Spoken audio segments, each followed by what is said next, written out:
हर साल तकरीबन 5 लाख अफराद मेडिकेशनल एरर्स की वजह से दुनिया से चले जाते हैं सिर्फ पाकिस्तान में। It's more than heart attacks. एक है फार्मास्यूटिकल साइंस और एक है मेडिकल ठीक साइंस। है। अगर देखिए किडनी फेलियर का प्रॉब्लम है किसी को तो उसकी डोज एडजस्ट होनी चाहिए। ये फार्मासिस्ट को पता हो सकता है, ये नॉर्मली डॉक्टर को नहीं पता होता। मैं एक फार्मेसी में गया, वहाँ फुल लैब कोट में 3-4 लड़के, मैं बड़ा इंप्रेस्ड, और काफी बड़ी फार्मेसी है। मैंने कहा तुम फार्मासिस्ट हो ना? कह रहे नहीं। मैंने कहा तुम? कह रहे मैं भी नहीं। मैंने कहा तुम लोगों ने लैब कोट तो ऐसे पहना हुआ है कि जैसे तुम लोग बहुत बड़े सर्जन डॉक्टर हो। फार्मासिस्ट के बगैर फार्मेसी चलाना ऐसे ही है कि आप क्लिनिक खोल लें डॉक्टर फरहान मलिक की और अंदर आप अपने कंपाउंडर को बिठा दें। मुझे नंबर मिला कि पाकिस्तान में कोई 50-60 हजार रजिस्टर्ड फार्मेसीज है। सिर्फ 5% फार्मेसीज के अंदर, नहीं कि 2,500 यस फार्मेसीज में एक्चुअल फार्मासिस्ट है। आपने कहा वो डॉक्टर ऑफ फार्मेसी होता है, जी, मतलब वो भी डॉक्टर होता है? फार्म डी उसकी डिग्री का नाम है। इन दोनों में कोई 1 या 2% का इंटर की फर्क होता है? नंबर्स का नंबर्स का है मेरा 2 नंबर उसे नहीं हुआ था। यार। ये मेरे ख्याल से हजारों सैकड़ों लोगों की कहानी है। सबकी। अभी मैं यूनिवर्सिटी में गया, एक तो वो उनकी ग्रेजुएटिंग क्लास थी, तो ऐसे ही उन्होंने कहा वाइस चांसलर ने कहा यार आप इनके साथ थोड़ा सा इंटरेक्शन कर लें इनको। How many of you want to go to out of country? Guess what? अस्सलाम वालेकुम। आज मेरे साथ जमशेद अहमद साहब हैं। जमशेद अहमद साहब is the CEO of Farmevo Private Limited, and he's a pharmacist by profession, and he is also volunteering with the Al Khidmat Foundation as their director of pharmacy. लेकिन इन सबसे ज़्यादा he is a great friend of mine and he's a great friend of Raftaar, और specially I would like to mention कि इन्होंने, हम लोग बहुत सारे मुख्तलिफ टाइम से गुजरती है organization, and he personally and as is organization he is been a mentor to Raftaar. अस्सलाम वालेकुम जमशेद भाई, ऐसा welcome. Finally we are sitting face to face. माशाल्लाह। कैसे हैं? खैरियत से हैं? अल्हम्दुलिल्लाह। आज जमशेद साहब को मैंने जिस टॉपिक पे बात करने के लिए बुलाया है, वो मेरे लिए भी एक बड़ी खबर थी। दरअसल हुआ ये कि अभी लास्ट वीक मेरी बेटी हनीन की एक दोस्त बीमार हो गई, और वो बीमार ऐसी हुई कि अस्पताल में एडमिट हो गई, और फिर कई घंटे उसे अस्पताल में एडमिट रही। उसकी दिल की धड़कनें बेकाबू हो गईं, बेहोश हो गई बेचारी अपने घर में। अच्छी खासी 15-16-17 साल की जवान बच्ची, फिट-फाट। काफ़ी पैनिक हो गया। कुछ देर बाद पता चला कि उसको किसी मेडिकेशन से, किसी दवाई से कोई एलर्जी या इस तरह का कोई रिएक्शन हुआ था, जिसकी वजह से वो बेतहाशा बीमार पड़ गई। तो फिर मैंने जब कुछ रिसर्च की तो मुझे पता चला कि हर साल तकरीबन 5 लाख अफराद इन मेडिकेशनल एरर्स की वजह से दुनिया से चले जाते हैं सिर्फ पाकिस्तान में। I think it's more than heart attacks. Is it not Jamshed भाई? Exact. What is a medicational error? जी थैंक यू वेरी मच। सबसे पहले तो फरहान भाई आपने बड़ा पर्टिनेंट टॉपिक सेलेक्ट किया है। पाकिस्तान का एक अहम मसला है जिसकी आप निशानदेही कर रहे हैं। तो मेडिकेशन एरर ये होता है कि आपको दवा कुछ और लिखी गई थी, वो दे दी गई है, या फिर आपको डोज़ कुछ और थी, वो दे दी गई है, या 2 ड्रग्स ऐसी दे दी गई हैं जो आपस में इंटरैक्ट कर जाती हैं बॉडी के अंदर। जिसे हम ड्रग ड्रग इंटरैक्शन कहते हैं मेडिकल साइंस के लिए। तो इसके मल्टीपल रीजंस हो सकते हैं। आई डोंट नो कि वो कौन सी ड्रग थी जो आपकी बेटी की दोस्त को प्रिस्क्राइब हुई। लेकिन ये सारे फैक्टर लीथल हो सकते हैं, जानलेवा हो सकते हैं, पेशेंट की जान भी जा सकती है इसमें। वो तो लकीली बच्ची बच गई। 5 लाख, ये तो बहुत हाई नंबर है। इस पे बात क्यों नहीं, किसी को पता क्यों नहीं है इस बारे में कुछ? असल में देखिए पाकिस्तान का ये एस्टिमेटेड नंबर है, तो कोई डेटाबेस तो है नहीं। हमारे अस्पतालों में चले जाएँ आपको, तो आपको कहीं भी कोई ऐसा नहीं होगा कि फरहान भाई का एक रैकेट बना हुआ है, जमशेद साहब का एक हाँ, इनका पिछले 10 साल, 15 साल, 20 साल, मोर्टेलिटी एनालिसिस तो होता नहीं होगा। कुछ भी नहीं है। इवन मेडिकेशन का कोई डेटा नहीं है। आज आप एक डॉक्टर के पास जाएँ, एक नई प्रिस्क्रिप्शन, कल दूसरे के पास चले जाइए, इन्हीं के पास आएँ, वो भी भूल जाएँगे, आपको एक नया प्रिस्क्रिप्शन होगा। हाँ, वो कोई किसी डेटाबेस में नहीं जा रहा है कुछ। हमारे पास कोई इलेक्ट्रॉनिक मेडिकल रिकॉर्ड नहीं है, तो जिससे आप चीज़ों को ट्रेस बैक कर सकते हैं कि यार अगर इन्हें कुछ हुआ तो हुआ कैसे? अब अगर किसी को याद हुआ, कोई उसका रह गया स्ट्रिप दिखा दिया, भाई ये दवा खाई थी, तो फिर कुछ आप उसमें से कुछ आइडिया इन्फर कर सकते हैं। अदरवाइज़ तो पता ही नहीं चलता कि भाई मसला क्या हुआ? मैंने कहा भाई इतनी उम्र थी बेचारे, अल्लाह ताला हाँ, ने इतनी उम्र दी वक्त आ थी, गया था। वक़्त आ गया था। सब्र शुक्र कर लें। क्या ही कर सकते हैं। ये व्हाट इज, नहीं ये मुझे समझ नहीं आ रहा। तो who is supposed to check this? ये किसी का काम होगा ना, मतलब जैसे भाई हम बोलते हैं ना कि भाई सर्जरी गलत हो गई, बंदा मर गया तो सर्जन जिम्मेदार है, बिल्कुल मुल्क तबाह हो रहा है तो वज़ीर-ए-आज़म जिम्मेदार है। कोई ना कोई जिम्मेदार होता है ना। इस 5 लाख जो भी एस्टिमेटेड नंबर है, व्हाट और who is responsible for this kind of, this is a very high number. बिल्कुल ठीक कहा आपने। एक जो अच्छी उम्मीद की किरण नज़र आ रही है कि अब इसके अंदर कुछ काम होता हुआ नज़र आ रहा है जब से हेल्थ केयर कमीशंस बनी है, जब से मिनिस्टर ऑफ हेल्थ जो है नेशनल हेल्थ सर्विसेज के अंदर जो है कन्वर्ट हुई है। तो अब फार्माकोविजिलेंस की बात शुरू की है ड्रैप ने, ताकि डेटाबेस बनना शुरू हो कि आपके यहाँ क्या साइड इफ़ेक्ट्स आ रहे हैं। देखिए दुनिया में क्या हो रहा है, डेवलप कंट्रीज़ में क्या होता है कि एक रेगुलेटरी फ्रेमवर्क है। रेगुलेटरी फ्रेमवर्क में ये है कि एक डॉक्टर की रिस्पॉन्सिबिलिटी है, डायग्नोसिस है, उसकी इवन प्रिस्क्रिप्शन है। अच्छा, यहाँ फार्मासिस्ट बैठा हुआ है जो मुसलसल उसको देख रहा है कि ये पेशेंट जो इसका प्रोफाइल है उसके हिसाब से ये मॉलिक्यूल एक तो इसको सूट करता है, दूसरा कोई ड्रग ड्रग इंटरैक्शन तो नहीं हो रही, इसका किडनी सही काम करता है, गुर्दे में कोई प्रॉब्लम तो क्रिएट नहीं कर देगा, हार्ट को। तो देयर इज़ अनदर बॉडी, एक और उन्होंने चेक लगाया हुआ है, वो फार्मासिस्ट के फॉर्म में है। तो ये रेगुलेटर्स की ज़िम्मेदारी है कि वो इस बात को मेक श्योर करें। अच्छा, मज़े की बात क्या है, जिस तरह पाकिस्तान में हर चीज़ का लॉ तो मौजूद है, इम्प्लीमेंटेशन नहीं है। तो लॉ मौजूद है कि मेडिकल स्टोर खुलेगा तो फार्मासिस्ट होगा, हॉस्पिटल होगा तो 50 बेड के ऊपर एक फार्मासिस्ट मौजूद होना चाहिए ताकि उन 50 बेड को वो मुसलसल मॉनिटर करो। इम्प्लीमेंटेशन नहीं। नहीं, तो आप ये कह रहे हैं कि ये जो डॉक्टर पेशेंट की जो चेन है, इसके बीच में एक तीसरा भी होता है, इन दो में एक तीसरा कैरेक्टर होना चाहिए जिसे फार्मासिस्ट कहते हैं, जी, जो इस वक्त तो पाकिस्तान में तो नहीं है मेरे ख्याल से। ऑलमोस्ट एब्सेंट है। कुछ अच्छे बड़े हॉस्पिटल्स हैं, कुछ जो जेसीआई एक्रेडिटेड हाँ। हॉस्पिटल्स है, वहाँ पर तो ये आज अस्पतालों के अलावा अगर आप जैसे ओपीडी की बात करें, जैसे ओपीडी में तो नहीं हो रहा। और उसमें जो चैलेंज ये आ रहा है हाँ। कि फार्मासिस्ट को वो स्पेस ही नहीं मिल रहा कि अपना काम कर पाए, जो कि दुनिया के अंदर ये स्पेस मिला हुआ है उसको। कंटेंट क्रिएटर्स के पास 3 तरीकों से पैसा आता है: मोनेटाइजेशन, स्पॉन्सरशिप्स और फंडिंग। फंडिंग हमारे पास है नहीं, और आपने ये भी नोट किया होगा कि रफ्तार की अक्सर वीडियोस पर कोई स्पॉन्सर्स नहीं होते। इसके 2 रीजंस हैं। एक तो ये कि स्पॉन्सर्स को लगता है कि रफ्तार जो कंटेंट बनाता है वो बहुत खतरनाक होता है, इसलिए वो हमसे दूर रहते हैं, और दूसरा हमें भी उनके करीब जाते हुए खतरा महसूस होता है। तीसरा, मोनेटाइजेशन। पाकिस्तानी कंटेंट को जो रेट्स मिलते हैं बहुत कम होते हैं, यानी कि 1000 व्यूज पे कोई 200-250 रुपए। और दूसरा मसला ये है कि जिस तरह का कंटेंट हम बनाते हैं वो कंटेंट बनाना बहुत मुश्किल होता है, क्योंकि उसमें बहुत मेहनत लगती है, रिसर्च करनी पड़ती है, किताबों को छानना पड़ता है। इसलिए हम डेली ब्लॉगर्स की तरह रोजाना की 2-2, 3-3 वीडियोस अपलोड नहीं करते। ये तो थे 3 रिवायती ऑप्शंस, लेकिन एक चौथा ऑप्शन भी है, आप। इसलिए अब रफ्तार पेट्रियन पर भी जा रहा है, जहां आप हमारे न्यूज रूम का हिस्सा बन सकते हैं। आप देख सकते हैं कि हम कैसे टॉपिक्स चूज करते हैं, रिसर्च करते हैं, आपस में लड़ते हैं, कीमे के समोसे खाते हैं, और सबसे गैर अहम चीज ये कि मुझ नाचीज से भी आप मुलाकात कर सकेंगे। हर चीज की एक कीमत होती है, और सच की भी एक कीमत है, जो रफ्तार पिछले कई सालों से अदा कर रहा है। लेकिन हमें अब आपके साथ की जरूरत है। आप ही कह रहे हैं कि दुनिया भर में जो होता है कि पेशेंट डॉक्टर के पास गया, डॉक्टर ने दवाई लिख के दी, और उस जो वापसी की चेन है उसके अंदर एक फार्मासिस्ट आएगा बीच में, जो कि इंफॉर्मेशन डॉक्टर से भी लेगा और पेशेंट से भी लेगा, दोनों से लेगा। एग्जैक्टली, वो सिस्टम में मौजूद है सब। अच्छा, क्योंकि उसकी पीछे पूरा इलेक्ट्रॉनिक मेडिकल रिकॉर्ड आ रहा है, रिकॉर्ड तो है, सारा उस उसको बंदे का पूरा उसको रिकॉर्ड है। एलर्जी का पता है, उसको ये पता है कोई साइड इफेक्ट पहले। अब जैसे ब्रोफिन है ना, अब इसके अंदर जो केमिकल है आइबुप्रोफिन, उससे बाज लोगों को बहुत ही सीवियर रिएक्शन होता है। पेट खराब हो जाता है। नहीं, दाने निकल आते अच्छा, हैं, दाने पूरा निकल सीवियर एलर्जी हो अच्छा। जाती है। तो अब अगर ये पहले किसी ने पूछ लिया हो कि कोई ड्रग की आपको एलर्जी तो नहीं है, तो बहुत सारे पेशेंट को पहले से एक्सपीरियंस होता है। नहीं होता तो इसका टेस्ट भी हो सकता है।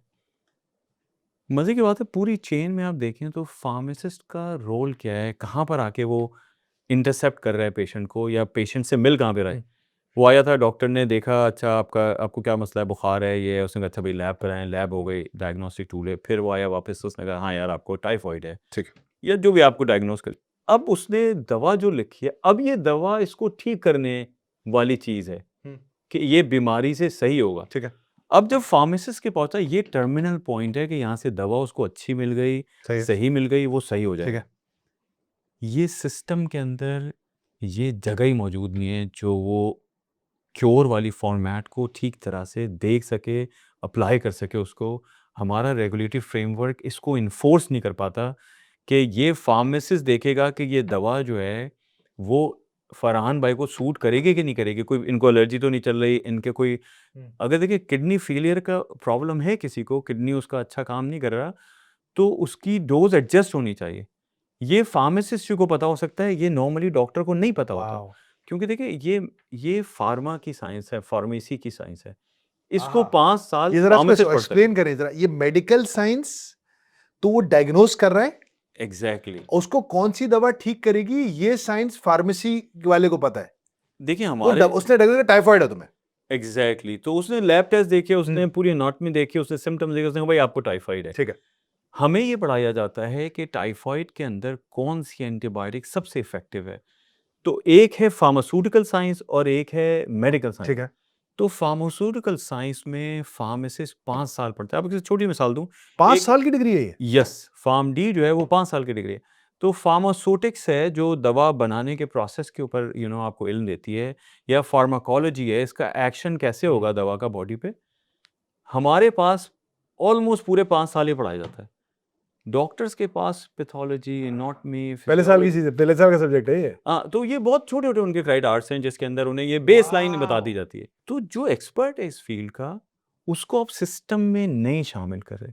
और मैं समझता हूँ कि ये गवर्नमेंट की ज़िम्मेदारी है कि वो ऐसा रेगुलेटरी फ्रेमवर्क बनाएँ कि हर आदमी सो अपना राइट काम नाउ करे। The doctor is putting in an extra, अब वो एक एक्स्ट्रा टोपी पहन रहे हैं अपने ऊपर एग्ज़ैक्टली। प्रिस्क्रिप्शन की भी। देखिए मैंने यूएस में काम किया ना, तो वहाँ पे डॉक्टर जो है वो डायग्नोज़ करता है, प्रिस्क्राइब करता है। अब फार्मासिस्ट चैलेंज कर सकता है कि इसकी डोज़ ठीक नहीं है, ड्रग इंटरैक्शन हो रहा है। एब्सोल्युटली, मैंने भी आपको, जो हमारी पॉडकास्ट से पहले मैं बैठा हुआ था, मैंने आपको हमारी एक टीम मेंबर है बीबी ज़ैनब, फार्मासिस्ट हैं वो बाय प्रोफेशन, उन्होंने बताया कि वो एक अस्पताल में काम कर रही थी और एक जगह किसी मरीज की कोई ड्रग डोजेज के ऊपर, प्रिस्क्रिप्शन के ऊपर, उनके पास उस अस्पताल में अथॉरिटी थी कि उन्होंने डॉक्टर के प्रिस्क्रिप्शन को ना सिर्फ चैलेंज किया बल्कि चेंज करवाया। तो मेरे लिए तो ये खबर थी, मैंने कहा ये कैसे डॉक्टर साहब के, तो इनके आप ही कह रहे हैं कि ये बहुत नीचे की चीज नहीं है, फार्मेसी भी, फार्मासिस्ट भी जो होता है, ये एक तगड़ा प्रोफेशन है। अच्छा देखिए ये कोई इसका कॉम्पिटिशन नहीं है। कंपटीशन नहीं, मतलब उसका रोल। एग्जैक्टली वो हेल्पर है एक्चुअली। वो देखिए यूएस में क्या है कि लाइबिलिटी इतनी ज्यादा है डॉक्टर कि नहीं लेता। मेडिसिन की लाइबिलिटी डॉक्टर नहीं ले रहा, वो डायग्नोसिस की तो लाइबिलिटी ले रहा है कि यार मैंने अगर गलत डायग्नोस किया है तो इसका लाइसेंस कैंसिल हो सकता है। लेकिन अगर दवा सही नहीं मसला हो रहा है डिस्पेंस दवा हुई से। तो फार्मासिस्ट के पास लाइबिलिटी है, उसका लाइसेंस कैंसिल होगा। तो हाँ। वहाँ पे शेयर रिस्पॉन्सिबिलिटी है और डॉक्टर उनके एरिया में चैलेंज नहीं करता। अगर दवा को उसने कहा कि ये डोज ठीक नहीं है या ये यहाँ पे ड्रग इंटरेक्शन हो जाएगी, मैंने ये मॉलिक्यूल चेंज कर दिया, सो दे आर हैप्पी, क्योंकि उनको तो डायग्नोसिस पे फोकस करना है कि पेशेंट के सही सिम्टम पकड़ लिए जाएं, उसके टेस्ट सही हो जाएं, उससे उसकी बीमारी का पता लगा लिया तो जाए। ये डॉक्टर्स कब से, हमारे यहाँ शुरू से ही डॉक्टर्स ये एक्स्ट्रा काम कर रहे हैं? शुरू से ही कर रहे हैं, आपको तो पता ही है हमारे यहाँ जो इस वक्त हाल है, तो हर चीज़ में जो right I want to procedure. Understand, pharmacy की डिग्री तो मतलब बहुत जमाने से हो रही है। मैंने तो 91 में किया था और मुझे पता है कि 80 से डिग्री, बल्कि 80 लेट 70 से डिग्री मिलना शुरू हो गई। 40-50 सालों से लोग भी फार्मेसी कर रहे हैं। और ये मुझे एक अगला स्टैट जो मुझे मेरे पास है, मैं ये आपके साथ शेयर करूंगा कि पाकिस्तान में, एक तो मुझे ये नंबर मैंने ढूंढा बड़ा, मुझे इसका सही नंबर आप बताइए अगर आपके, क्योंकि आप फार्मेसी के साथ एसोसिएटेड भी हैं, काम भी कर रहे हैं सेक्टर में। मुझे नंबर मिला कि पाकिस्तान में कोई 50-60 हज़ार रजिस्टर्ड फार्मेसीज है। एक तो मुझे लगा ये नंबर अंडर रिपोर्टेड है, मेरे ख्याल से इससे कहीं ज़्यादा फार्मेसीज होंगी। लाइसेंस फार्मेसीज का ऑलमोस्ट यही नंबर है, क्योंकि मतलब हमारे उसमें भी पास अनलाइसेंस, मतलब ये क्या चक्कर है? बहुत सारी शाम को ऐसे मेडिकल स्टोर हैं जो लाइसेंस नहीं लेते, वो खोल देते हैं। अब शाम को तो आपके यहाँ चेक भी नहीं हो रहा होता। इवन वैसे भी दिन में भी आपको फार फ्लंग एरियाज में, कोई अंडर प्रिविलेज एरियाज में आपको चले 60 हज़ार ही लेते हैं, ठीक 60-70 हज़ार लेते हैं, 70 हज़ार, 60-70 हज़ार फार्मेसीज हैं और 40-50 हज़ार के करीब फार्मासिस्ट हैं जो काउंसिल है फार्मेसी की, उसमें रजिस्टर्ड हैं। जी। लेकिन सिर्फ 5% फार्मेसीज के अंदर, नहीं कि 2,500 यस। फार्मेसीज में एक्चुअल फार्मासिस्ट है। व्हाई? व्हाई? मतलब ये ऐसा ही है कि गाड़ियां हैं और ड्राइवर नहीं है, ये चल कैसे रहा है कारोबार पे? इसमें मेरी जो American society of health system pharmacist का जो सीईओ है, पॉल इब्राहिमोविच नाम है उसका, तो वो एक गल्फ में कॉन्फ्रेंस थी, वहाँ ठीक है। उससे मुलाकात हुई, तो मैंने उससे कहा, मैंने कहा यार आप ज़रा हमें हेल्प करें पाकिस्तान में ये। तो उसने कहा कि उसने पूछा, फिर उसने पूछा कितने फार्मासिस्ट हैं, क्या है। उसने पूछा तुम्हारी रिटेल फार्मेसी, इसका मतलब है जो मेडिकल स्टोर हमारे हैं, उसमें कितने फ़ीसद फार्मासिस्ट काम कर रहे हैं। तो मैंने कहा less than 5% as you said. That's a problem. ये बिल्कुल उल्टा है यूएस के अंदर या डेवलप कंट्री। 195% है। क्यों है ऐसा? क्योंकि वहीं तो पेशेंट से इंटरेक्शन है। हम्म, वहीं तो पेशेंट को बताना है कि देखें ये एंटीबायोटिक है, ये ठीक 5 है। दिन खाना है आपने वरना आपको रेजिस्टेंस हो और इस जाएगी। तरह खाना होगा, इस तरह और खाना ऐसे होगा। हाँ, ये वन्स अ डे है, इसको हाँ, रात को खाएँगे, ये सुबह आप कोई खाएँगे। ओमेप्राज़ोल ले रहे हैं तो खाने से 45 मिनट पहले लेंगे। एग्ज़ैक्टली कोई आपको अल्सर का मसला हाँ, है तो आप इस तरह करेंगे। वहाँ पे वो एब्सेंट है, वहाँ कौन है? मैट्रिक पास खड़ा हुआ है, वो गुटखा भी खा रहा है, वो हाँ। आपको जो है ना वो यानी high potency go back to antibiotic. The number, तो ये कहाँ जा रहे हैं ये फिर? ये बेचारे लोग मतलब इनको क्यों, why aren't they working for their core function? इनको लोग जॉब्स क्यों नहीं दे रहे, या वजह क्या है? ये महँगे होते हैं बहुत, क्या मसला है? देखिए, एक तो हमारे पास अपॉर्च्युनिटी नहीं है, दूसरा जब रेगुलेटरी कोई फ्रेमवर्क नहीं होता स्ट्रॉन्ग। मैं आपको बता रहा हूँ अलखिदमत फार्मेसी के अंदर मेरे पास फार्मासिस्ट आते हैं कि आप हमें फ्री जॉब दे दें। तो फ्री मेरा जॉब? हाँ, मतलब मैं फ्री में काम करने के लिए तैयार हूँ, क्यों? आप मुझे जॉब दे दें। जॉब नहीं है। बेचारा फारिग बैठा हुआ है। वो अच्छा अब जब से ओपन मेरिट हुआ है तो लड़कियों की तादाद बहुत बढ़ गई 90-95। तो एक केस में तो मैंने उनसे पूछा भाई आप रहती कहाँ हैं? तो पता चला वो मलीर में रहती हैं। मैंने कहा यार आप मलीर से नाज़ाबाद आएँगी, आपका तो किराया ही लग जाएगा 25-30 हज़ार रुपए, तो व्हाई? हाँ। तो उन्होंने कहा मुझे कोई जॉब ही नहीं दे रहा। तो वालिद साहब आए कि नहीं मैं इनको मोटरसाइकिल पे छोड़ दिया करूँगा, आप इन्हें कोई एक्सपीरियंस हो जाएगा तो शायद कोई ले ले, हर कोई माँगता है भाई एक्सपीरियंस है। तो देखिए पैसे इतने कम मिल रहे हैं, आपको पता है बहुत सारे इवन हॉस्पिटल 30,000, 35,000, 40,000 ये दे रहे होते हैं फार्मासिस्ट को, जो डी 5 साल फार्मासिस्ट। हाँ, डी फार्मेसी अब डी कहलाती फार्मेसी, है हाँ। Doctor pharmacy. इसका मतलब है कि उसने 12 साल तक वो पढ़ा, 5 साल ही बस 17 साल की डिग्री है उसकी। हमारा जो बैचलर होता है वो डॉक्टर के 16 बराबर साल है मतलब। हाँ, ये 17 साल की डिग्री है। उसके बाद उसकी क्लिनिकल अटैचमेंट भी होती है। उसमें आप कह रहे हैं कि यार हमारे पास एक तो जॉब नहीं है, हुँ। दूसरा आप 25-30 कैसे कैसे वो अपनी फैमिली चलाएगा? नहीं तो वो मैं समझना चाह रहा हूँ ना कि वो क्या ये वजह है कि वो कहते हैं फार्मेसी वाले, यार क्योंकि अब आप फार्मेसी भी का बिज़नेस भी देख रहे हैं। आपके पास कितनी फार्मेसी है इस वक़्त अंडर, आप जिनको आप चला रहे हैं इस वक़्त अल खिदमत के ज़रिए? टोटल अल-खिदमत फाउंडेशन में 56 हॉस्पिटल्स हैं जिसके अंदर फार्मेसी है। हैं। आपके यहाँ सारे फार्मासिस्ट हैं? हमारे यहाँ हमने कंपल्सरी रखा हुआ है कि फार्मासिस्ट हर शिफ्ट में मौजूद तो होगा। आप ये क्यों कर रहे हैं जब ये करने की ज़रूरत नहीं है? इससे actually I want to understand कि अगर आप कर रहे हैं तो क्यों कर रहे हैं? और जो नहीं कर रहे, वो क्यों नहीं कर रहे? देखिए, एक तो फार्मासिस्ट के बगैर फार्मेसी चलाना ऐसा ही है कि आप क्लिनिक खोल लें डॉक्टर फरहान मलिक की हुँ। और अंदर आप अपने कंपाउंडर को बिठा दें और मैं आऊँ और मुझे कोई तकलीफ ना हो, मैं कंपाउंडर को दिखा दूँ, मैं कहूँ अच्छा है डॉक्टर फरहान, उन्होंने कहा नहीं वो तो नहीं है, वो तो कहीं जॉब करने गए हैं। अजीब! ये इतना ही संगीन मसला है। तो यहाँ पर या आप कोई क्वैक बैठा हो जैसे? एग्ज़ैक्टली वो कोई क्वैक क्वैक ही है बैठा ना? हुआ है मतलब वो जो भी कंपाउंडर है या वो है, I respect that profession but what I am saying he is not a doctor. He is not a doctor. आप कभी भी नहीं दिखाएँगे उसको। द बिल्कुल। मोमेंट यू अंडरस्टैंड कि यार और ये डॉक्टर नहीं है, आप भाग जाएँगे भाई माफ़ लेकिन करो मैं यार। तो इस वजह से उसको दिखा दूँगा ना, क्योंकि जब मुझे इसका पता नहीं होगा कि डॉक्टर इसमें क्या फ़र्क है, तो मैं दिखा दूँगा। ये पॉसिबिलिटी हो सकती है, मतलब मैं लेकिन कह रहा हूँ फार्मेसी में तो यही हो रहा है। ऐसे ही हो रहा है। आप देखिए ना एक वहाँ पे मैट्रिक पास लड़का खड़ा हुआ हुँ। है, गुटखा भी खा रहा है, वो आपको अपने आप बड़ा वाले को गाली भी बक रहा है, वो सब कुछ कर रहा है, लेकिन आप उससे मेडिसिन ले ले रहे हैं। आप उससे पूछ नहीं रहे कि भाई आर यू फार्मासिस्ट? क्योंकि वो प्रिस्क्रिप्शन आपका पढ़ रहा है और वो राइटिंग को बिल्कुल डिफरेंशिएट नहीं कर नहीं कर सकता। पाता। वो एंटी साइकोटिक की जगह पेन किलर आपको दे सकता है, वो अल्सर की दवा दे सकता है क्योंकि वो ज़्यादातर गेस कर रहा होता है। बहुत सारे डॉक्टर्स की आपको राइटिंग समझ में नहीं हाँ, आती। सिस्टम कोई है नहीं कि वो डाले तो उसके पास ऑप्शंस आ जाएँ। हाँ। उसने सोचा अच्छा यार ये पहले भी आई थी, यही लिखा हुआ यही है, होगी, ये दे दो। इसी तरह की है। आप जो है उसको चैलेंज नहीं कर रहे, क्योंकि आपको तो पता ही नहीं है कि यार फार्मासिस्ट कोई रोल प्ले कर सकता आप कह रहे हो ये तो क्या मसला है यहाँ पे? मतलब ये है। है, बेचने नहीं ही है है? ना। हाँ, और आपके लिए उसको आपको पता ही नहीं वो क्या काम करता है। तो मेरी फार्मेसी में फार्मासिस्ट बहुत सारे ऐसे होते हैं कि जिन्हें लगता है कि मैं दुकान चला रहा हूँ और ये दुकान तो कोई मैट्रिक पास भी चला हाँ, सकता है, तो मैं मेरी ये शर्मिंदगी है मेरे लिए कि मैं यहाँ काउंटर पे दुकान क्यों खड़ा हूँ। चला रहा हूँ मैं? हाँ, दुकान क्यों चला रहा हूँ? क्योंकि माशरे में उसको वो रिस्पेक्ट नहीं मिल रही जो उसको मिलनी चाहिए थी। ज ज जैसे आप अगर यूएस में या डेवलप कंट्रीज़ में चले जाएँ, यूरोप में, फार्मेसीज़ आर वेरी इंपॉर्टेंट। अभी मैं लंदन में था, तो मेरा जो दोस्त जिसकी फार्मेसी है, उसको वहाँ पर उन्होंने अब बहुत सारी डिज़ीज़ के सेक्टर में फार्मासिस्ट को ये ऑथोराइज़ कर दिया है कि वो देखकर पेशेंट को प्रिस्क्राइब भी कर सकते हैं। वॉव! तो उसको मुसलसल कॉल आ रही थी कि जी मुझे सेमाग्लूटाइड लेनी है इसके लिए, तो आप मुझे प्रिस्क्राइब कर दें। हुँ, तो डॉक्टर का बर्डन भी शेयर हो गया हुँ। And he is an expert of the medicine, तो वो आपको ज़्यादा बेहतर मेडिसिन सजेस्ट करता है उस फील्ड के अंदर जिसमें उसने ट्रेनिंग ले ली है। And not just that, I mean, another very important point that I think we must raise right now. I know you wear a pharma company's hat as well, but there is a huge problem with our doctors as well it's sometimes where there is over prescription की शिकायत आती है मुल्क में। हम देख रहे हैं कि एंटीबायोटिक्स, अभी आप लोगों ने पिछले साल कोई सेमिनार किया था जिसमें पता चला कि 70% ओवर प्रिस्क्रिप्शन है एंटीबायोटिक्स का। एंटीबायोटिक्स और सेल्फ मेडिकेशन भी से- बहुत है सेल्फ मेडिकेशन भी उसका एक हिस्सा है कि सेल्फ मेडिकेशन हो या डॉक्टर्स की तरफ से हो, because sometimes there other reasons for them to do their business.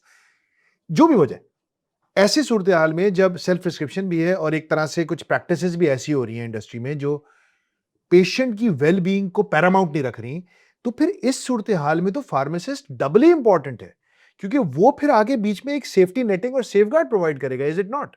It is क्योंकि फार्मासिस्ट एक लास्ट चेक कर सकता है कि ये जो दवा है ये सही है कि नहीं। तो अगर वो सिस्टम में मौजूद है तो वो डॉक्टर को अलर्ट दे सकता है कि ये इसको सूट नहीं करेगी, या डोज हाई है या डोज अंडर डोज है, ये इसको सही डोज कर दें। क्योंकि सही ड्रग सही टाइम पे सही रूट से एडमिनिस्टर होना ही जो है वो उसकी बीमारी का इलाज का ज़ामिन है। तो अगर ये फार्मासिस्ट वहाँ नहीं बैठा हुआ तो ये नहीं हो पाएगा।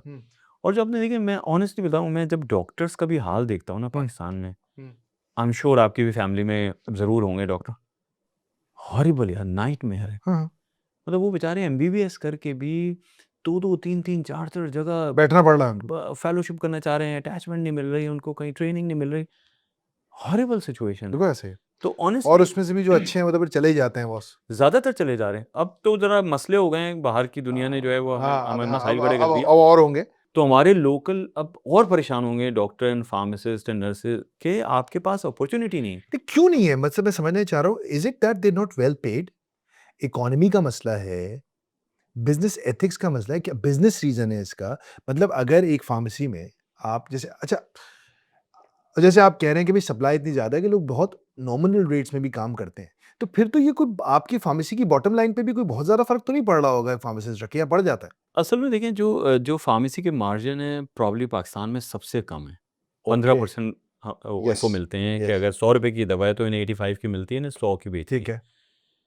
आप बिजली का बिल आप भी देते हैं, आपको अंदाज़ा होगा कि कहाँ चली गई बिल्कुल उसकी ठीक है। कॉस्ट। फिर आप जब इन्वेंट्री होल्ड करते हैं तो आपको एक फार्मेसी के अंदर कम से कम 1 से 1.5 करोड़ की स्टॉक होल्ड करना पड़ता है। वाह। अगर अच्छी फार्मेसी है, चाहते हैं कि जी 80% आप प्रिस्क्रिप्शन फिल कर दें, उसके लिए वायबल ही नहीं है। अगर वो फार्मासिस्ट की कॉस्ट भी डाल दे, तो उसको उल्टा नुकसान ही हो जाएगा, क्योंकि अब अगर कोई अच्छा फार्मासिस्ट जो उसको चला सकता हो, कम से कम तो उसको 50,000 रुपए तो आपको देने ठीक पड़ेंगे है। ना।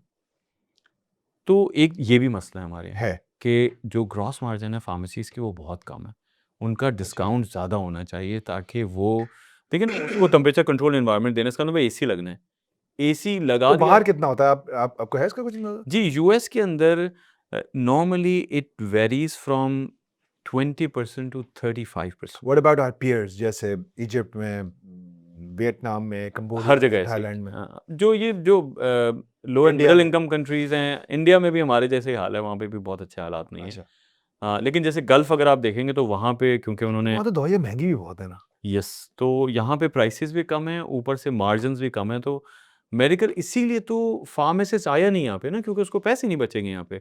वो अपने पैसे भी लगाए करोड़ 1.5 करोड़ रुपए और उसको प्रॉफिट भी ना हो। तो इसलिए आपने देखा कि ज़्यादातर लोग हैं जो नॉन फार्मासिस्ट मेडिकल स्टोर खोल के बैठे हुए हैं। उन्होंने लाइसेंस खरीद लिया है किसी से। ये दिस इज वेरी, ये एक काम हो रहा है, ये फार्मासिस्ट भी कर रहे हैं ये काम। यस, वो ये एक काम हो रहा है कि जो फार्मासिस्ट कर रहे हैं, मैंने सुना है कि यार वो अपना अपना वो, चूंकि रेगुलेटरी रिक्वायरमेंट तो है, तो जब कोई ड्रग इन्फोर्समेंट शॉप एस्टेब्लिशमेंट वाला लेबर वेबर छापे मारते हैं, तो उन्होंने किराए पे दिया हुआ होता है अपना लाइसेंस। बहुत सारे लोगों ने किया है। इनफैक्ट मेरे अपने रिश्तेदार में से कुछ लोग ऐसे हैं जिन्होंने बड़ा प्रेशर डाला कि यार अपना लाइसेंस दे दो। मैंने कहा यार ये अनएथिकल है। मैं वहाँ मौजूद नहीं हूँ, मैं अपना लाइसेंस कैसे दे दूँ आपको? नहीं, आई एम सॉरी। तो नाराज़ भी हो गए वो, लेकिन अब आप वहाँ नहीं हैं, आप कैसे अपना लाइसेंस बेच सकते हो? तो I also request the pharmacist कि ये ना करें। क्योंकि देखिए आप भी उसका हिस्सा बन रहे हैं आप ना। उस क्राइम का हिस्सा बन रहे आप हैं। जमशेद भाई, मैं आपको इस पे दोबारा एक छोटा सा समझने के लिए मैं चाह रहा हूँ कि अगर आप कह रहे हैं कि फीजिबल ही नहीं होगा, but is it a purely a financial decision, या वो उसको वाकईतन इंपॉर्टेंट समझता भी नहीं है? क्योंकि मैं ऐसे मोटा हिसाब कर रहा था दिमाग में कि आप कह रहे हैं 50,000 रुपए का आएगा एक फार्मासिस्ट, लेकिन आप किसी को भी बच्चे को रखते होंगे अपने पास तो 20-25, चलो मिनिमम एज तो कोई नहीं देता हमारे यहाँ, मुझे पता है बुरा हाल है, 20-25 हजार तो देते होंगे या नहीं देते ये भी? नहीं, 20-25 हज़ार तो तो देते देते हैं। हैं ना? टेक्नीशियंस को इवन तो मतलब 30-35 अगर हज़ार मिलते हैं। तो अगर उसको 25,000 रुपए अपने कॉस्ट में ऐड करने से वो इतना नुकसान हो जाएगा, या वो समझता ही नहीं है उसको इम्पोर्टेंट। देखिए, एक तो जब आप रेगुलेटरी फ्रेमवर्क में आते हैं ना, तो फिर आपकी मजबूरी होती है। आपको कोई लाइसेंस आपका कैंसल कर दे, आपके मेडिकल स्टोर सील कर दे कि फार्मासिस्ट नहीं है, तो वो फिर है आप नहीं, इसकी इम्पोर्टेंस समझ वो है जाएँगे। नहीं। वो है नहीं। अच्छा, एक और बड़े मज़े की बात है, जहाँ पे जिन मुल्कों के अंदर फार्मेसी सही तरह ऑपरेट, उनका स्क्वायर किलोमीटर में परमिशन होती है कि इतनी फार्मेसी खुल सकती है। हमारे यहाँ जितनी खोलो। उसका फ़ायदा क्या होता है कि अगर 1 मिलियन की पॉपुलेशन और उसमें 10 फार्मेसीज़ हैं, इसका मतलब है हर मेडिकल स्टोर कम से कम महीने की 1 से डेढ़ करोड़ की सेल करेगा। हुँ। तो उसके लिए 15% भी वायबल हो जाएँगे। हाँ, हो जाएगा उसके लिए। लेकिन अगर उसकी सेल 10 लाख, 15 लाख, 20 लाख है, उसको तो बच ही नहीं रहा। कोई 15% आप लगा लें हिसाब, हुँ। उसको तो अपने घर पे भी पैसे बचाना मुश्किल हो जाएगा उसका। इसीलिए हम देख रहे हैं कि आजकल और भी बहुत सारी चीज़ें रख रहे होते हैं वो फार्मेसीज़ में। एग्ज़ैक्टली, वो ओह! फार्मेसी कम और हाँ, परचून की दुकान ज़्यादा परचून की, लगती हाँ, है। वो मतलब वो जनरल स्टोर टाइप का लुक होता जा रहा है उसका। आपको वेस्ट में नहीं नज़र आएगा कि हाँ, एक पूरी हाँ, मार्केट बनी हुई है, हाँ। 4, 5, 10 मेडिकल स्टोर हैं। उसमें सर्जिकल चीज़ें हो सकती हैं बाहर, यस। या लेकिन वो फार्मा हाँ, रिलेटेड चीज़ें डिवाइसेज़ होंगी। होती हैं और फार्मेसी भी उस इलाके में वो एक ही उसको अप्रूवल ही एक ही को मिलेगा, हुँ। ताकि वो सही तरह उसके अंदर अपना रेवेन्यू बना सके और जो उसको टेम्परेचर कंट्रोल चाहिए, उसको बैकअप जनरेटर चाहिए, उसको रेफ्रिजरेटर चाहिए, 2 टू 8 डिग्री चाहिए, वो सब कर ही नहीं सकता ये 15% में। हमारे सूबे का तो बहुत ही बुरा हाल है जमशेद साहब, हम जानते हैं। क्या पूरे पाकिस्तान में कहीं भी इसके ऊपर कोई ज़ोर नहीं है, या पंजाब वगैरह में कुछ बेहतर सूरत है? पंजाब में सूरत-ए-हाल बहुत अच्छी है, बेहतर है वहाँ इसके पे बाद। यस, वहाँ पे उन्होंने इसकी सही मानों में एनफोर्समेंट की है, किए। यस, और वहाँ पे आपको फार्मेसी देखेंगे तो आपकी तबीयत खुश होगी। क्योंकि वहाँ पे उन्होंने कहा है कि जी प्रॉपर टेम्परेचर कंट्रोल हो और फार्मासिस्ट भी रखे हैं उन्होंने वहाँ पे। लाइसेंस भी नहीं बेच सकते आप, मतलब हार्डली कोई कर लेता होगा ऐसी, छुप-छुप आके तो और बात है, वरना वहाँ पे काफ़ी इसका अच्छी आपने जो एनफोर्समेंट। बात की थी ना अभी वो गुटखे वाली, हाँ। आप गुटखे, मेरे साथ अपना एक वाक़या हुआ जमशेद साहब। मैं एक फार्मेसी में गया, वहाँ वो लैब कोट में 3-4 लड़के, मैं बड़ा इम्प्रेस्ड, और काफ़ी बड़ी फार्मेसी है, नाम नहीं लेते चलें, बड़ी फार्मेसी है। उस फार्मेसी की मैं उसमें गया तो वो लैब कोट मैंने इसको, तो मुझे बड़ी खुशी हुई क्योंकि मैंने आपको बताया ना मैं तो पूछता हूँ। मैंने कहा भाई, मैंने कहा ये क्या करती है? उसने मुझे कोई, मैं कुछ चीज़ देख रहा था, मैंने कहा ये क्या करती है? ये तो उसमें आती है ना? क्योंकि I asked questions about it.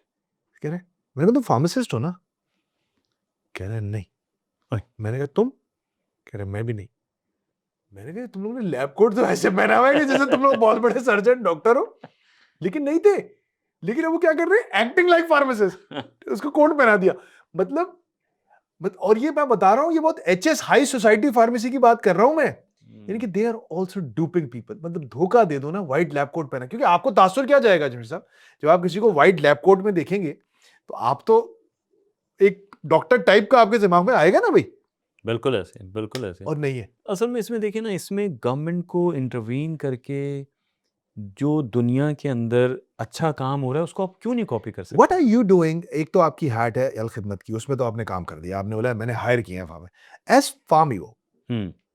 What can you do to bring this into the mainstream? अच्छा, अब अगर फार्मासिस्ट की आप बात करते हैं, तो फार्मिवो के अंदर जितने भी ऐसे टच पॉइंट्स हैं जहाँ पे मेडिसिन हम्म, उसके अंदर से गुजर रही है, वहाँ फार्मासिस्ट होना चाहिए। तो मार्केटिंग, है। नॉर्मली इंडस्ट्री के अंदर, मार्केटिंग के अंदर कोई भी चला लेते हैं ना, बीएससी भी आ जाए, बिल्कुल एमबीए ठीक। भी आ जाए, बीबीए भी आ जाए।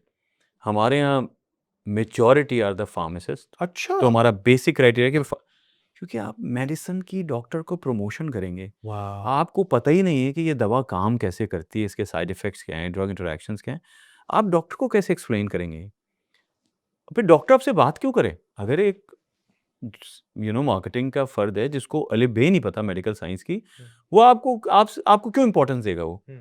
तो अल्हम्दुलिल्लाह फार्मिवो के अंदर 80-90% तक लोग जहाँ-जहाँ मेडिसिन टच हो रही है, अब जैसे फाइनेंस है वहाँ तो फार्मासिस्ट की ज़रूरत नहीं, लेकिन जहाँ-जहाँ मेडिसिन का कोई भी ताल्लुक है, मार्केटिंग जो कि सबसे ज़्यादा डिफरेंट फ़ील्ड है, वहाँ भी सारे फार्मासिस्ट। जिमी साहब, मैं अक्सर ये कहता हूँ कि हमारा जो कॉर्पोरेट सेक्टर है ना, ये 100 प्याज भी खाता है 100 जूते भी, मतलब टैक्स भी सबसे ज़्यादा ये दे रहे हैं, एम्प्लॉयमेंट भी सबसे ज़्यादा दे रहे हैं, सारी कंप्लायंसेस भी पूरी कर रहे हैं, और आवाज़ भी इनकी कोई नहीं सुन रहा। सो आई हैव ऑलवेज फेल्ट कि कॉर्पोरेट सेक्टर को एक अपनी आवाज़ बनाने की ज़रूरत है। आपने अपनी फार्मा कंपनी की तो आवाज़ बना ली, पीपीए में बनाया है आप लोगों ने, अभी आप वहीं से आ भी रहे हैं। What about advocacy and lobbying for things that are good for the ecosystem of of the health sector? आपका तो लोगो भी, आपका तो मोटो भी यही है ना, healthier society. Dream of healthier society. What are you doing for that? और क्या कर सकता है फार्मा सेक्टर इसके अंदर? देखिए फार्मा जो है is a defence line of the country, और हम 37 कंट्रीज़ को एक्सपोर्ट करते हैं, तो जहाँ फार्मा मैन्युफैक्चरिंग यूनिट्स नहीं है वो कंट्रीज़ ज़बरदस्त मुश्किल में, वाह, क्योंकि सब कुछ इम्पोर्ट है वो। कितना बड़ा हैंडीकैप है। यहाँ पे अल्हम्दुलिल्लाह नेशनल कंपनीज 90% मेडिसिन की जो रिक्वायरमेंट है वो, and we are at par with any other peer country, even India से क्वालिटी के सही। अंदर बांग्लादेश। बिल्कुल एडवोकेसी की कमी है, और आपको पता है कि सनसनीखेज चीज़ें बिकती हैं। तो अगर आप जाके ये एडवोकेसी करें कि फार्मा यहाँ क्या कर रही है, तो इसको सुनने वाले कम हैं। लेकिन आप ये कहेंगे ओ ये तो माफिया है, ये बड़ी हाँ। प्राइसें हैं, ये उसकी वायरेबिलिटी बिल्कुल डिफरेंट है। लेकिन हम क्योंकि काफ़ी सारी कंट्रीज़ में जा रहे हैं, पाकिस्तान ब्लेस्ड नेशन है, ब्लेस्ड कंट्री है कि यहाँ पे फार्मास्यूटिकल अल्हम्दुलिल्लाह, not talking about only You're doing well. Every अल्हम्दुलिल्लाह aspect top of the world. Rated हाँ, कंपनीज आर सुपर कंपनीज, बिल्कुल ठीक है, बेस्ट प्रोसेसेस। बिल्कुल ठीक है। लेकिन यस, जो इनकी आवाज़ होनी चाहिए, जो सोसाइटी में इनकी रिस्पेक्ट होनी चाहिए, जो रेगुलेटर से इनका इंटरेक्शन। कनेक्शन होना चाहिए, इंटरेक्शन होना चाहिए, और मिलकर जो आपने, अब आप सोचें कि इंडिया की एक्सपोर्ट जो है वो $30 बिलियन की है फार्मास्यूटिकल्स की, and as far as US, मतलब आपकी हाईएस्ट पूरी एक्सपोर्ट की जितनी उनकी फार्मा है। यस। हमारी कितनी है इस साल, हालांकि 34% ग्रोथ आई है, $457 मिलियन। अगर सही एडवोकेसी हो जाए, सही गवर्नमेंट आके बैकअप कर दे फार्मा को, मतलब विद इन 2-3 इयर्स $2-3 बिलियन तो कोई मसला ही नहीं है, विच इज लाइक 6-7 टाइम्स। और अगर ये 10-15 साल ऐसे ही सपोर्ट रहे, यू कैन नीरज भाई इजीली बिल्कुल टच ठीक है, वो तो 2-3 बिलियन डॉलर कर देंगे। लोकल भी आपकी आई थिंक 1 ट्रिलियन रुपीस की मार्केट हो गई है। There is a market, you guys are doing well. The question is doctors के ऊपर पैसे भी खर्च हो रहे हैं, मसला ये है फार्मासिस्ट के ऊपर पैसे खर्च क्यों नहीं हो रहे? ये सवाल पूछ रहा हूं मैं आपसे। ओके। क्या उन पे हिस्सा व कदर जुस्सा उनको, मैं बड़ा स्ट्रेट, आपको पता है I have a very open, you think pharma companies pay enough attention to pharmacist compared to doctors? नहीं। Thank you for that answer, I think that was the right answer, but why? अब देखिए, असल में system में जब उसकी importance ही नहीं है, तो अब जैसे कुछ हॉस्पिटल्स ने आपके लिए तो है ना, आपने अलखदमत में हायर किए ना जी, 56। देखिए फार्मीवो ने तो एक अपना पूरा डिवीजन बनाया है जिसका नाम है फार्म असिस्ट। ओके। उसके अंदर हम मुसलसल फार्मासिस्ट को ट्रेन कर रहे हैं, उनको अच्छा। रिसर्च मेथोडोलॉजी सिखा रहे हैं, उन्हें लीडरशिप से, मतलब बाहर के फार्मासिस्ट को? पाकिस्तान के, मतलब या आपकी कंपनी आउटसाइड फार्मीवो, कोई भी आ सकता है? कोई भी आ सकता है। मैं तो आपको जो जवाब दे रहा था वो इंडस्ट्री के पर्सपेक्टिव में बात कर रहा था। अब वैसे सच्ची बात है कि अब बाकी लोगों ने भी देखा देखी इसको शुरू किया है, हम्म। एंड आउटस्टैंडिंग टैलेंट मौजूद है, ब्रिलियंट फार्मासिस्ट मौजूद है इस सिस्टम में। अब आगा खान चले जाएं, अब शिफा चले जाएं, अब लियाकत नेशनल चले जाएं, you go to good hospital, you find excellent pharmacist, तगड़े सही बंदे होंगे। नॉलेजेबल, क्लिनिकल अंडरस्टैंडिंग ज़बरदस्त। किसी ने उनकी हैंड होल्डिंग करनी है, किसी ने उनको एम्पावर करना है। तो जिन लोगों ने एम्पावर किया है, आगा खान ने किया, टब्बा ने किया, एनआईसीवीडी ने किया, बिल्कुल। शिफा ने किया, बहुत सारे नाम मुझे अभी याद नहीं हुए, हाँ। लेकिन जिन इदारों ने एम्पावर किया है, वहाँ पे पेशेंट सेफ्टी भी इंश्योर हुई है, वहाँ पे रेजिस्टेंस भी कम हुई है, ड्रग रेजिस्टेंस, वहाँ पे पेशेंट की वेल बीइंग भी इंश्योर, मसाइल मसाइल भी कम हुए। और उन्होंने पैसे भी बचा के दिए इदारे को, एब्सोल्युटली, तो उनकी एब्सोल्युटली। टॉप लाइन बेहतर मतलब हुई अगर है। आपके अस्पताल में कोई ट्रीट हुआ और उससे कोई रिएक्शन आ गया, तो लायबिलिटी तो आपके ऊपर ही आ रही है ना आपकी इवेंचुअली लायबिलिटी, पलट के। फिर आप ये देख सकते हैं कि यार ये इंजेक्टेबल जो है वो 5 दिन क्यों ले, ये 2 दिन 3 दिन में जैसे ही उसका इन्फेक्शन थोड़ा सा कम हुआ है, आप ओरल पे डालें, उसकी कॉस्ट कम है, तो हम्म। पेशेंट को भी फायदा हो रहा है, आप पेशेंट के लिए भी बेहतर काम कर रहे हैं। नहीं, आई कंप्लीट अंडरस्टैंड दैट, लेकिन कितने ही फार्मासिस्ट ये हॉस्पिटल्स में कितना परसेंट एडजस्ट हो सकते हैं? एक्चुअली तो ये जो 50-60 हजार फार्मेसीज हैं, इनके दरवाजे खोलने पड़ेंगे ना इनके लिए। एग्जैक्टली, देखिए वही मैं आपको बता रहा था कि जो American society of health system pharmacist का जो सीईओ था, उसने कहा यार तुम पहले काम करो अपनी रिटेल एंड कम्युनिटी फार्मेसी को एस्टेब्लिश करने के लिए, क्योंकि वो टच पॉइंट है, बहुत बड़ा टच पॉइंट है वो टच पॉइंट है पब्लिक से, रिटेल है ना वो लोगों से मिलेगा वो। हम्म। तो जब वो लोगों से मिलेगा तो लोगों को उसकी अहमियत भी पता चलेगी। हम्म। अब मेरा प्रॉब्लम ये है कि वहाँ पर उसको पैसे नहीं मिल रहे, उसको इज़्ज़त भी नहीं मिल रही फार्मासिस्ट को। बिल्कुल नहीं मिल रही। तो वो बेचारा शर्मिंदा बैठा होता है, उसको पेशेंट के साथ कॉन्फिडेंटली जाना है, उसको पेशेंट को काउंसिल करना है, उसको कहना है देखें ये आपने पूरी एंटीबायोटिक लेनी है, इसको छोड़ना नहीं है बीच में, इसको कब खाना है, कैसे खाना है, ये बताई वो उसमें बताने की हिम्मत ही नहीं होती। क्यों? उसे लगता था मैं यार ये तो मैं दुकानदार बना हुआ हूँ यार, ये मैं और उसके बराबर में 15 फार्मेसीज़ हैं, 15 मेडिकल स्टोर हैं, उसमें सारे नॉन फार्मासिस्ट बैठे हुए हैं। हाँ, तो वो सारे जो भी पेशेंट आ रहे हैं उसको वहीं पे क्लब कर रहे हैं कि अच्छा यार ये भी ऐसी कोई होगा अच्छा ये बैठेगा, ये वो उसको फार्मेसी बेचारे को मानने को तैयार इज नहीं नॉट है। In good company. एग्जैक्टली तो एज अ सोसाइटी इस पे काम करना है एंड आई एम थैंकफुल कि आपने आज इस पे पॉडकास्ट की कि हेल्थ केयर के अंदर ये बहुत बड़ा कस्टोडियन है हमारी हेल्थ का। अभी जो फिप है, जो एक बड़ी ऑर्गेनाइजेशन है, उसने कहा है कि थिंक हेल्थ थिंक फार्मासिस्ट। तो वर्ल्ड फार्मासिस्ट डे पे अच्छा। उनका स्लोगन है कि थिंक हेल्थ थिंक फार्मासिस्ट, क्योंकि हेल्थ के साथ चुगली दामन का साथ है इनका।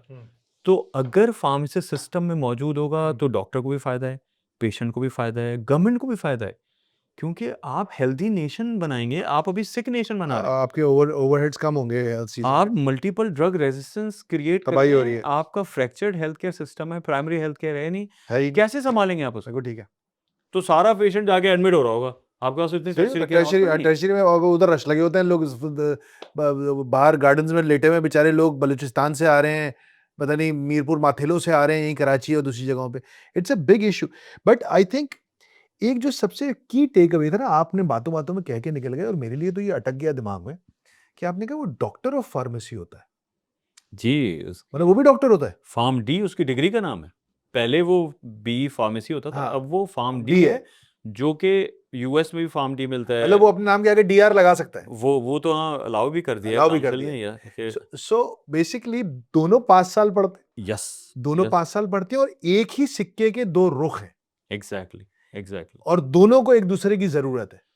ट्रू। और शायद इन दोनों में कोई 1 या 2% का इंटर की फ़र्क होता है। नंबर्स का, नंबर्स का, हैं? मेरा 2 नंबर उससे नहीं हुआ था। यार ये मेरे ख्याल से हज़ारों सैकड़ों लोगों की कहानी है सबकी। कि एक डॉक्टर और एक at the end of the day it is a couple of marks. तो आप 1 हफ्ते तक तो बिल्कुल सुन पड़े होते कि यार ये क्या हो गया? हाँ। मुझे ऑनेस्टली जब मेरा मेडिकल कॉलेज में नहीं हुआ 2 नंबरों से, मैं बहुत कम लोगों को जानता हूँ जिन्होंने चूज़ किया होगा फार्मेसी एज़ अ प्रोफेशन। अब now I feel proud to be part of pharmacist community. लेकिन जब मैंने इंटर किया था, तो वो सीटें स्लैश कर दी, गौस अली शाह साहब थे उस वक़्त चीफ मिनिस्टर। तो हमारा मेरिट में नाम आ गया था फिर निकल गया। उफ़! तो 1 हफ्ते तक तो पता ही चला कि यार और मिडिल करेंगे क्या? क्लास हाँ, मिडिल क्लास से ताल्लुक हो आपका उसके और अंदर सारे डॉक्टर का सारे होके खानदान वालों ने खुशी आके मना के पीछे हट हाँ, गए। मुबारकबाद दे दियो, आपने मिठाई-विठाई खा लियो। अबे कहा यार अब तो एडमिशन ही निकल गया। तो 1 हफ्ते तक तो ऑनेस्ट टू गॉड मुझे पता ही नहीं था करना क्या है। उफ़! उसके बाद फिर किसी ने बताया यार फार्मेसी है, ये वो करके आ गए, तो हमारे रिश्तेदार हैं, उन्होंने कहा क्या कर रहे हो? तो मैंने कहा वो बी-फार्म कर रहा हूँ। कहने लगे बी-कॉम? तुम तो मेडिसिन नहीं पढ़े थे? मैंने बी-कॉम नहीं, ये वो दवा-शवा ये। तो थोड़ी देर में सोचा, उन्होंने कहा अच्छा तुम कंपाउंडर बन रहे हो? ओह! मैंने कहा अब यार इनको क्या समझाऊँ? मैंने कहा अच्छा भाई कंपाउंडर ही बन रहा हूँ यार। तो that is the awareness about the medicine in our society. मतलब फार्मेसी की पढ़े लिखे लोगों में भी कुछ नहीं पता कि फार्मेसी की डिग्री क्या वैल्यू रखती है। भाई ये जो आपका जो बातें आपने की है ना, I think this is going to go viral. ये जो एग्जैक्टली। आपका 30-40 सेकंड्स है ना लास्ट, कि यार 2 नंबर का फर्क है डॉक्टर और फार्मासिस्ट में।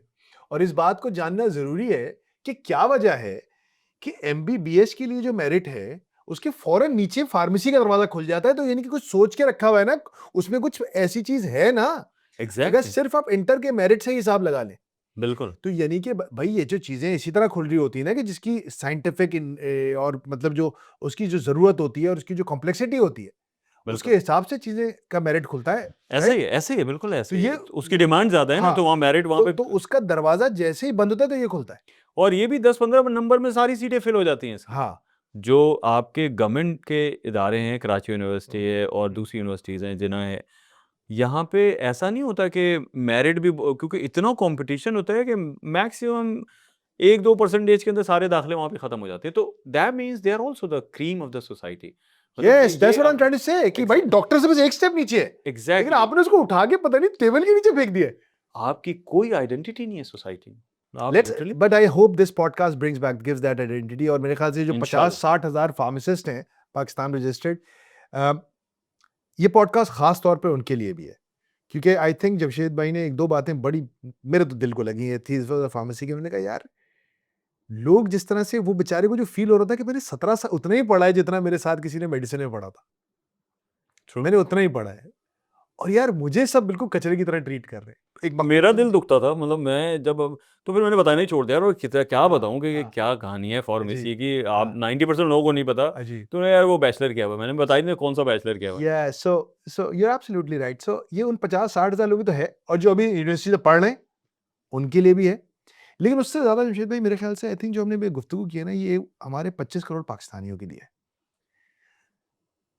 अ, हादसे से बढ़कर सानिया ये हुआ, वो रुका नहीं, लोग ठहरे नहीं ठहरे हादसा नहीं, देखकर। हादसा देखकर। हमारा एहसास-ए ज़िया भी चला गया है। मैं बताऊँ जमशेद भाई, ये जो 5 लाख का नंबर मैंने मिला है ना मुझे, ये मेरे लिए शॉकिंग था। मैं समझता था हार्ट अटैक से मरते हैं सबसे ज़्यादा लोग। उससे 1 डेढ़ लाख ज़्यादा लोग मर रहे हैं ऐसा ही है, ऐसा ही है। मेडिकेशन एरर से और खुद पूछते ना, अजीब वही कोई आपने बोला, डेटा ही नहीं है ना। अल्लाह की मर्ज़ी थी चला गया। हाँ, आप किसी को पकड़ ही नहीं सकते, कोई डेटा ही बस नहीं यार है। वक़्त आ गया था। वक़्त आ गया, अल्लाह ने उम्र ही इतनी दी तो थी, उम्र अब ही हाँ, इसमें सब्र से काम ले लें अब। सब्र से काम। लेकिन देखें, as a Pakistani, as a patriotic Pakistani, मैं समझता हूँ कि जो इस वक़्त हमारी जनरेशन पढ़ रही है फार्मेसी, उनको बिल्कुल मायूस नहीं होना चाहिए। देखिए, मैंने 91 में ग्रेजुएशन की थी, आज जब मैं देखता हूँ 30-35 साल बाद, तो एक एक लंबा सफ़र शुरू है, लेकिन अब आज आप सोशल मीडिया पे जाएँगे, आपको काफ़ी ज़्यादा ये नॉलेज बात नज़र आ हो रही रही है, है। हम कर रहे हैं ना, एग्ज़ैक्टली। तो इन्होंने क्या करना है, इन्होंने एक तो अपनी नॉलेज को टॉप नॉच। इतना कटिंग एज बनाना है कि ये जब जाएँ हॉस्पिटल में डॉक्टर से मिलें, तो डॉक्टर को लगे कि यार यस, और ना सिर्फ इज़ नॉलेज बल्कि बात करना भी सीखें। एग्ज़ैक्टली क्योंकि आप कह कम्युनिकेशन रहे हैं ना स्किल्स। रिटेल का काम भी है ना, रिटेल का काम है, तो पब्लिक टच पॉइंट है। एग्ज़ैक्टली तो आपको शर्मिंदा नहीं होना कि यार अच्छा मेडिकल कॉलेज में तो अब ज़िंदगी honestly now when I look back कि दैट यार वाज़ ये द जो बेस्ट थिंग। अल्हम्दुलिल्लाह अल्लाह ताला ने बड़ा ब्लेस किया, हाँ, और सिर्फ़ इस माशाअल्लाह। डिग्री की वज़ह से किया, हाँ, क्योंकि नॉलेज थी इट मौजूद टूक यू टू आपने। America and then the whole thing everything happened उसी के। अल्हम्दुलिल्लाह, अल्हम्दुलिल्लाह। तो देखें, आप जो भी प्रोफ़ेशन आपका आ गया है, जहाँ पे भी आप पार्क हो गए, डू इस डू इट विद एक्सीलेंस। क्या बात! कतब अलैकुमुल एहसान। माठा काम नहीं करना, ज़बरदस्त तरीके से आप कटिंग एज नॉलेज लें और मार्केट में अच्छा शुरू में शर्माएँ भी ना। देखिए 25,000 भी मिलता हो ना, जंप बिल्कुल करो। सही। मैंने जब सेल्स में जॉब शुरू की तो मेरे ख़्याल में 3-4 हज़ार रुपए सैलरी थी back in 92, but still that was the lowest in the society. But fine, आपने लर्न किया, आप आगे बढ़े, आपने मेहनत किया, आपने एजुकेशन अपग्रेड की, तो अल्लाह ताला ने फिर आपके रास्ते बना दिए। तो जितने भी फार्मासिस्ट अब बन रहे हैं, this the good time for them. अब एक अवेयरनेस क्रिएट हो गई है, अब फार्मेसी को पता है, रेगुलेटर्स ने अब काम करना शुरू कर दिया है, फार्मेसी काउंसिल इफेक्टिव हो गई है, वो अपना पूरा उन्होंने कोर्स भी रिवैम्प किया है, और अब वो रेगुलेशंस को भी टाइट कर रहे हैं कि फार्मासिस्ट मौजूद होना चाहिए। अल्लाह ताला से दुआ भी है, और मुझे उम्मीद भी है इंशाल्लाह कि बहुत जल्द फार्मेसी के अंदर सिर्फ फार्मासिस्ट होंगे, और फिर एंटरप्रेन्योरल माइंडसेट बनाएँ कि अपनी फार्मेसी खोलनी है। आप अगर अपनी फार्मेसी खोल लेंगे, ज़बरदस्त। तो आपके लिए वो इतने पैसे बचा देगी जो क्या 50,000 से बात है! बहुत ज़्यादा और होंगे। जमशेद भाई कल मैं by the way I was reading this book about Israel. तो इज़राइल में 80s में एक प्रॉब्लम था। प्रॉब्लम ये था कि वहाँ के जो अमीर लोग थे वो फिलैंथ्रोपी बहुत करते थे, लेकिन वेंचर कैपिटल में बिल्कुल धंधा नहीं करते थे। हुँ। 90s में आके उन्होंने ये चीज़ बदली। उन्होंने बोला यार फिलैंथ्रोपी ठीक है, धंधे में पैसे लगाओ। And they directed there funds into small businesses या, और उनका बेसिक फोकस हाई-टेक था, लेकिन स्मॉल एंटरप्रेन्योर्स के साथ। यस। तो यार ये जो सेठ साहिबान हैं हमारे ये शहर में तो बड़े-बड़े लोग बैठे हुए हैं। यार आप लोग 5-5 10-10 लाख रुपए के खाने खिला देते हैं। भाई किसी फार्मासिस्ट को अच्छे काबिल बच्चे को पकड़ें, उसके साथ वेंचर कैपिटल करें, जेवी करें, फंडिंग करें, उसको एक उसकी it's the most noble thing you can do. I think for the general public as well. बिल्कुल आज सुबह प्रोफ़ेसर अब्दुल बारी जो इंडस हॉस्पिटल के सीईओ, उनसे मुलाकात थी। तो इंडस को यूनिवर्सिटी का चार्टर मिला, तो मैंने कहा देखें यार, बीबीए, एमबीए, ये वो मेडिकल सब करा रहे हैं ना। You establish a department of entrepreneurship under the बिल्कुल सही लाइफ बात, साइंस। बिल्कुल सही बात।